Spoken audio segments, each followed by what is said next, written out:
Hari Jumat, tanggal 5 Juni kemarin, ada kejadian yang gak masuk akal terjadi. Semua aset investasi, hampir semua sih ya, itu turun guys. Mulai dari saham US, IHSG, obligasi juga ikut dijualin, Bitcoin udah gak usah ditanya, itu udah masuk ke palung terdalam, apalagi soal IHSG kita yang udah babak belur duluan dan makin dalam turunnya ya, sampai ke angka 5 ribuan, dimana ini tuh hampir atau kayaknya udah lebih buruk dari level COVID ya penurunannya. Nah, kalau kita pikir-pikir sebentar, biasanya nih ya, kalau saham turun, emas masih naik, obligasi masih naik, masih aman-aman aja. Jadi kayak penyelamat gitu loh. Dan inilah gunanya diversifikasi. Tapi Jumat kemarin, buat lu yang diversifikasi secanggih apapun, semuanya tuh merah barengan cuy. Gak ada tempat sembunyi, gak ada tempat untuk defense gitu loh. Dan bagian yang paling absurd dari tanggal 5 Juni kemarin adalah pemicu dari penurunan semua aset ini itu bukan berita buruk, justru adalah berita baik. Apa berita baik itu? Nah, ternyata data tenaga kerja Amerika tuh baru keluar dan hasilnya malah bagus banget. Jadi lapangan kerja itu nambah 172 ribu. Nah, naiknya tuh hampir 2 kali lipat dari yang diperkirakan oleh banyak ekonom dan analis. Jadi ekonomi Amerika tuh kelihatannya sehat banget. Bukan cuma sehat, tapi wah segar bugar gitu. Ini udah siap untuk nge-gym lah ekonomi Amerika. Tapi kenapa asetnya pada jatuh? Ya karena orang mikir, oh kalau ekonomi sebagus ini, kedepannya bakal ada inflasi nih. Dan akhirnya karena orang mikir oh bakal ada inflasi, terus nanti bakal ngaruh ke yang lain-lain, akhirnya semuanya dijualin dan pada jatuh semua. Nah, pertanyaannya kok bisa gitu ya, ini semua aset jatuh? Nah, gue udah kasih spoilernya tadi. Dan pertanyaan lainnya adalah kalau emas, saham, obligasi, Bitcoin semuanya turun berbarengan, terus kita harus diversifikasi kemana guys? Gitu ya. Karena sementara itu gitu ya, di kandang kita sendiri aja di Indonesia nih, IHSG tuh udah babak belur ya. Sejak Pak Purbaya nyuruh kita serok, sampai kemarin Pak Prabowo yang pidato soal Danantara dan segala macam ya, soal tambang, soal under invoicing, dimana sekarang tuh udah turun hampir 40% dari rekornya di 9.000 sampai di angka 5 ribuan. Dan rupiah pun sudah masuk ke rekor terlemah sepanjang sejarah guys. Tapi ada satu hal yang menarik, yaitu adalah di tengah semua kepanikan ini, ternyata ada satu kelompok investor yang merespon berbeda. Ini adalah orang-orang yang kalau lu lihat bukan influencer gede banget, tapi biasanya cukup optimis. Malah sebagian dari mereka tuh nambah posisi. Nambah posisi di mana? Di satu jenis saham, yaitu adalah saham dividen. Karena mereka paham bahwa ada satu logika yang menyambungkan kenapa semua aset ini bisa jatuh bareng-bareng. Dan kenapa ada tekanan ekstra dari luar yang lagi nyeret modal keluar dari negara Indonesia. Dan that's why dividen tuh jadi sangat masuk akal. So, welcome to Psychojo Finance by 1%. Gue udah nge-spoilerin apa yang bakal gue bahas di video ini. Tonton sampai habis buat dapet penjelasan lengkapnya. Enjoy!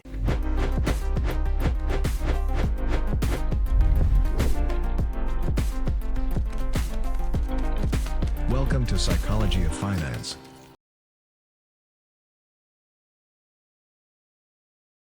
Jadi kenapa kabar bagus malah bikin pasar jatuh? Nah, jawabannya adalah ada di kepala para investor ini. Jadi instead of mereka mikir, wah ekonomi bagus nih gitu ya, banyak orang bisa bekerja gitu loh, asik. Yang mereka pikir tuh justru sebaliknya. Oh, ini ekonomi, ini lagi hot gitu loh. Artinya lagi kepanasan, berarti inflasi kemungkinan nih bakal susah turun. Artinya apa kalau inflasi tinggi? Nah, ini basic sih ya. Tapi buat lo yang belum tahu, kalau inflasi tinggi, biasanya bank sentral itu ya tidak bakal menurunkan yang namanya suku bunga. Malah mungkin bank sentral itu akan menaikkan suku bunga. Dan ya bener aja gitu ya, kalau lu lihat betting market kayak Polymarket, Kalshi dan lain-lain, termasuk juga Fed Watch gitu ya, peluang The Fed untuk naikin bunga di tahun 2026 ini itu melonjak ke angka 70%. Nah, terus maksudnya apa sih Van gitu ya? Bunganya naik tuh maksudnya apa? Jadi gini, kalau misalnya bunga turun, biasanya aset aset tuh terbang, ya kan? Kenapa? Karena ya kita expect bisnis ini bisa minjem duit dengan lebih murah gitu kan. Terus duit juga bakal makin banyak ada di market. Akhirnya ya aset bisa terbang. Tapi kalau suku bunga dinaikin, ya orang bakal pindah ke obligasi, deposito segala macem. Akhirnya ekonomi nggak jalan.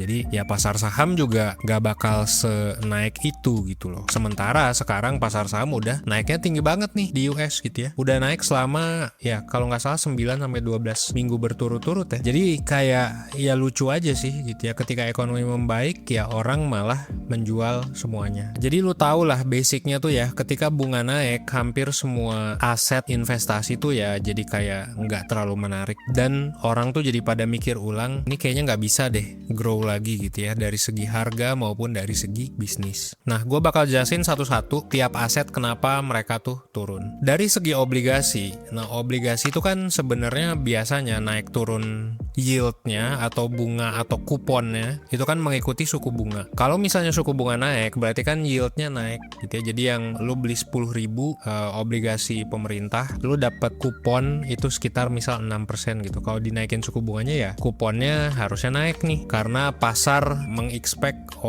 suku bunga naik, jadi return gue juga harus naik dong. Itu yang bikin harga obligasi itu jadi turun. Nah, kenapa turun? Karena yang awalnya beli 10.000 dapat yieldnya 6%, mereka jadi rugi karena orang bisa beli di harga yang sama itu yieldnya lebih tinggi. Nah, makanya harganya jadi turun. Nah, kalau saham itu ya tadi udah gue jelasin sedikit, tapi basically ketika bunga naik ya growth-nya nggak setinggi itulah. Sesimpel itu. Kalau emas gimana? Nah, emas itu ya tadi ya yang gue bilang bisa jadi turun itu karena margin call. Jadi orang tuh kan rugi nih ketika mereka trading. Nah, yang pertama mereka jual ya aset yang lagi profit. Nah, dan kita tahu emas itu sudah naik ya lebih dari 100% ya dalam 2 tahun terakhir. Jadi kayak ya udahlah jual emas dulu karena itu paling liquid juga. Selain itu, ketika bunga naik gitu ya, ini juga biasanya berkorelasi negatif dengan si emas. Jadi kenapa tuh korelasinya negatif? Karena ya emas itu cuma batu, guys, ya. Emas itu cuma sebuah logam yang tidak menghasilkan apa-apa. Memang emas tuh dipercaya tapi dia tidak menghasilkan apa-apa. Jadi kalau misalnya obligasi atau suku bunga naik, deposito naik, ya mendingan gua parkirin duit gua di obligasi nggak sih gitu ya, atau di deposito nggak sih gitu ya. Nah, jadi emas itu ya akhirnya turun. Bahkan Bitcoin juga ikut turun juga karena ya pertama Michael Saylor jualan, terus juga Bitcoin juga adalah aset yang risky, dan lagi-lagi Bitcoin juga tidak menghasilkan apa-apa. Satu hal yang sama yaitu adalah ekspektasi terhadap suku bunga. Karena ekonomi Amerika Serikat tuh lagi bagus, itu menurunkan aset. Jadi harus nyimpen duit di mana gitu kan. Dan mungkin ini juga pertanyaan yang ditanyakan oleh hampir semua orang ya kan. Ketika lagi rungkat gini harus ngapain? Nah, makanya di sini gue mau mempromosikan, meskipun ini tidak dibayar siapapun ya, tapi kayak ketika gue mikir enakan kemana nih masuknya. Nah, setelah gue pikir-pikir ternyata saham dividen ini yang paling menarik. Disinilah saham dividen masuk. Kenapa menarik? Karena kan harga saham itu udah pada rungkat ya, udah pada jatuh ambruk ya, dari BCA, BRI segala macem. Nah, kalau harga saham ini ambruk, apa yang terjadi? Dividen yieldnya itu naik. Yang awalnya yieldnya biasanya 6%, 7%, tiba-tiba jadi 10%, bahkan hampir 11% gitu ya. Penurunan harga yang menyiksa semua investor sekarang itu ternyata ada untungnya buat lu yang mungkin belum pernah masuk saham gitu loh. Jadi bayangin ya, lu invest 100 juta di sebuah saham yang dividen yieldnya itu belasan persen, lu potensially dapat minimal 10 juta dalam setahun. Kan ini gila ya gitu.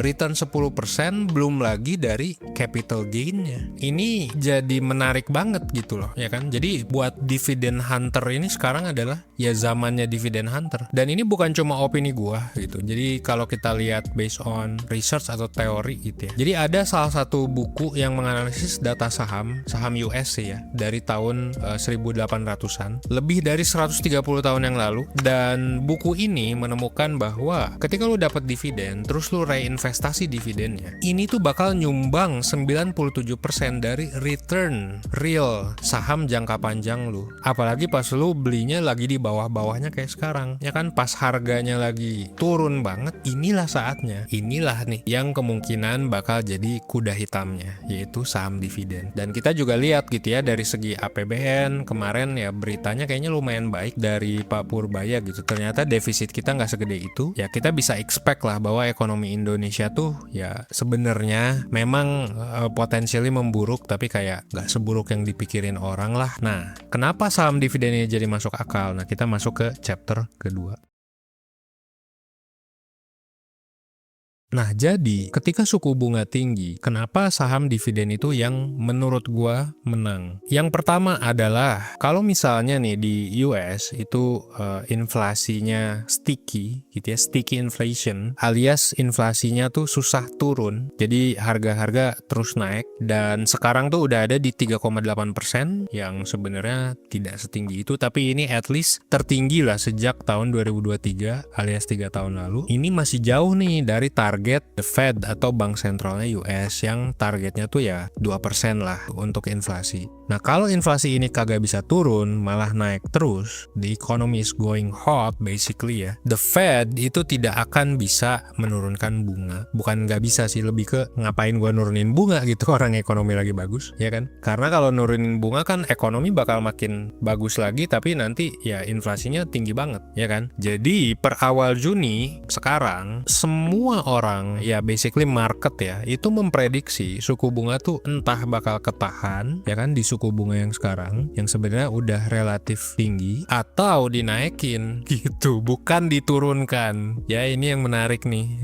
Ini nyambung ke yang tadi kenapa semua aset turun berbarengan. Alasan yang kedua itu adalah soal yen carry trade. Nah, ini yang juga harus diwaspadai. Jadi selama bertahun-tahun bunga di Jepang tuh nyaris nol. Banyak investor yang karena bunganya nol gitu ya, yang kecil banget ini, mereka minjem duit yen buat di tradingin. Itu di tradinginnya bisa apapun ya, karena ya memang cuan ya kan. Masalahnya ini bank sentral Jepang karena masalah minyak ya kan, karena masalah inflasi di negara mereka juga, akhirnya udah naikin bunga nih pelan-pelan untuk pertama kalinya ya sepanjang sejarah gitu, yang biasanya 0 sekarang 0,75%. Efeknya ini gila banget. Gila bangetnya adalah karena kalau yen bunganya makin mahal, orang yang minjem duit dari yen tadi berarti kan harus bayar bunga lebih tinggi. Nah, mereka of course nggak mau itu. Ya akhirnya apa? Akhirnya dijualin juga asetnya. Jadi kayak wah, efek domino yang gila banget sih ini. Jadi kayak kompleks banget ya. Yen ini tuh ternyata ngaruh banget ke berbagai macam hal di dunia. Makanya aset-aset yang memiliki resiko lebih tinggi itu kena tekanan jual. Nah, termasuk bank sentralnya Jepang, mereka juga kan udah beli USD yang banyak nih. Kalau di Indonesia kan ada cadangan devisa. Nah, kalau di bank sentralnya Jepang itu mereka udah beli USD banyak banget, US bond segala macem. Mereka harus ngejual US Treasury bonds itu untuk ngedefend si yen ini. Gabungan dari dua kekuatan ini, pertama adalah sticky inflation dan yang kedua adalah yen carry trade, dan ini resikonya tinggi untuk menghancurkan ekonomi global. Akhirnya ya investor lebih baik nyari yang pasti-pasti aja nggak sih? Yang pasti-pasti aja tuh apa? Ya either emas, tapi kan emas udah kemahalan, ya kan? Maksudnya emas tuh mungkin berpotensi lah dijualin lagi gitu sama orang. Terus kalau ngomongin obligasi US juga, US tuh sekarang lagi banyak utang gitu kan segala macam. Ya itu bisa juga, tapi yang menarik adalah sekarang kan aset yang lagi murah nih yaitu saham yang lagi rungkat nih, selain saham AI ya di US yang lagi tinggi. Nah, ini jadi menarik nih karena udah aman, udah pasti gitu ya, terus kemungkinan besar bakal ngasih dividen. Nah, disinilah ya lagi-lagi saham dividen masuk. Nah, balik lagi nih, buat kebanyakan saham bunga tinggi itu kan bakal ngerusak growth, tapi buat saham dividen yang biasanya adalah saham defensif atau mungkin saat ini yang lagi murah kan saham banking, ya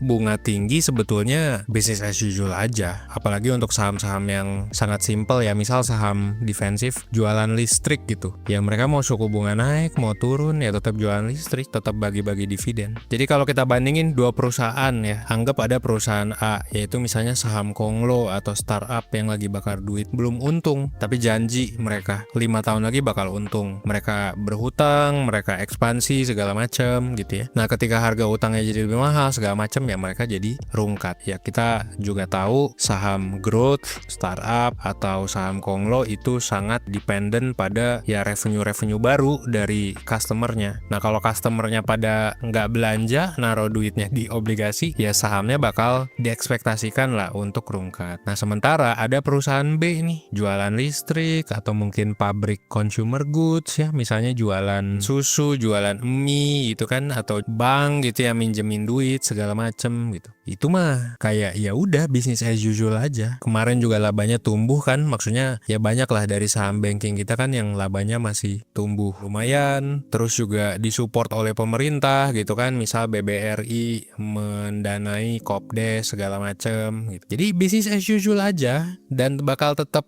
ngasih dividen. Semisal dividennya pun diturunkan, yieldnya udah tetap gede kok gitu kan. Jadi ya disinilah saham dividen itu menang ya. Orang tuh sering lupa juga loh sama kekuatan dividen. Nah jadi kemarin tuh gue sempat lihat Instagram Reels ya dari Pak Rifan Kurniawan. Beliau tuh menghitung, sebenarnya kan sekarang harga saham pada rungkat ya. Nah beliau tuh menghitung kalau misalnya kita hitung 5 tahun lalu, dari 5 tahun tambah dividen, ternyata total kerugiannya tuh nggak separah yang kelihatan di chart, malah banyak yang masih cuan dan untung. Nah itulah kenapa di lingkungan dengan bunga tinggi, perusahaan dengan duit yang banyak, utang yang rendah, neraca yang sehat, itu tuh jadi opportunity banget nih buat kita untuk serok. Jadi apakah purbaya benar untuk menyerok gitu ya? Benar, tapi ya memang nggak tahu nih naiknya kapan. Ya kan bisa aja kan naiknya 5 tahun lagi ya bisa. Tapi at least nih ya, at least kita dapat dividen. Ya kan dividen tuh cash keras yang langsung kita terima, bisa langsung kita pakai. Ya of course kalau langsung kita pakai kita bayar pajak, atau bisa kita reinvestasi. Jadi nanti dividennya bebas pajak, nambah tuh untuk menambal kerugian kita. Ya kalau kita lihat krisis zaman dulu, stock market tuh selalu resilient ya. Tahun 98 semua panik segala macem. Ya bahkan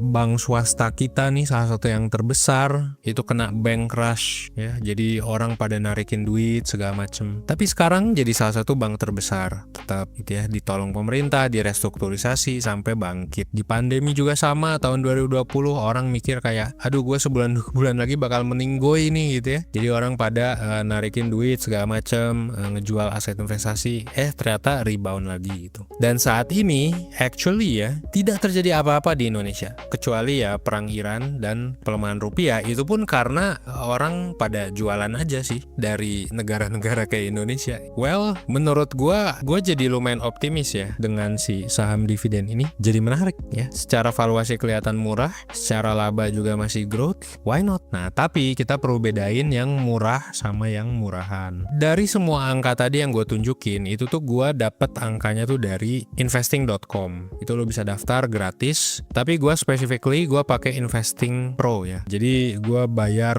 semua data ini biar gue bisa bikin watchlistnya, biar gue juga bisa bikin checklist, sekaligus juga ada fitur AI-nya, jadi gue bisa tanya-tanya langsung.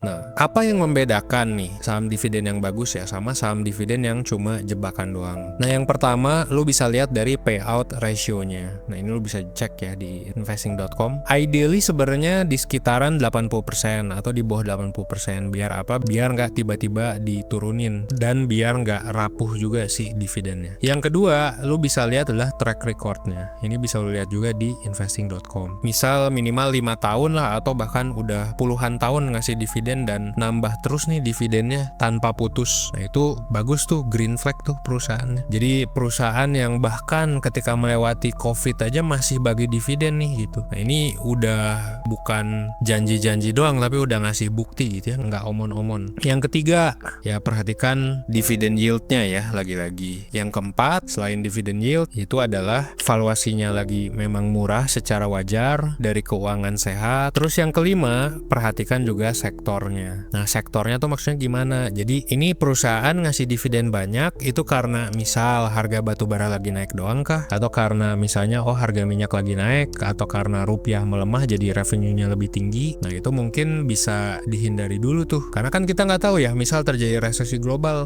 batu baranya jadi turun drastis. Harga minyak juga bisa banget loh guys, itu turun drastis jadi dari misalnya harganya tiba-tiba naik nih 150, tapi semua ekonomi di dunia udah hancur. Ya ya akhirnya siapa yang mau impor minyak, karena semua ekonominya hancur, akhirnya ke bawah tuh turun. Karena sekarang kan semua negara pada berlomba-lomba gimana caranya nih ngasilin minyak gitu ya dari negara sendiri. Nah itu kalau oversupply juga harganya bisa hancur guys. Sama kayak telur yang sekarang oversupply gara-gara banyak petani ayam petelur itu karena ada demand dari MBG, jadi telurnya dibanyakin. Akhirnya apa? Akhirnya oversupply, malah jadi bagi-bagi telur kemarin gitu ya. Nah itu bisa terjadi juga loh pada barang-barang lain, bukan cuma telur ya, sama minyak juga, batu bara segala macam gitu. Jadi kesimpulannya adalah harus murah, harus sehat, harus bukan saham cyclical juga. Jadi beneran lagi diskon, defensif, business as usual. Dan kalau menurut gua sih jangan batasin diri lu untuk invest saham dividen hanya di Indonesia. Meskipun Indonesia is very interesting right now, gua definitely kalau mau invest saham dividen gua akan pilih saham Indonesia. Tapi jangan lupa di luar juga ada loh saham defensif kayak misalnya di US gitu. Misal lu lihat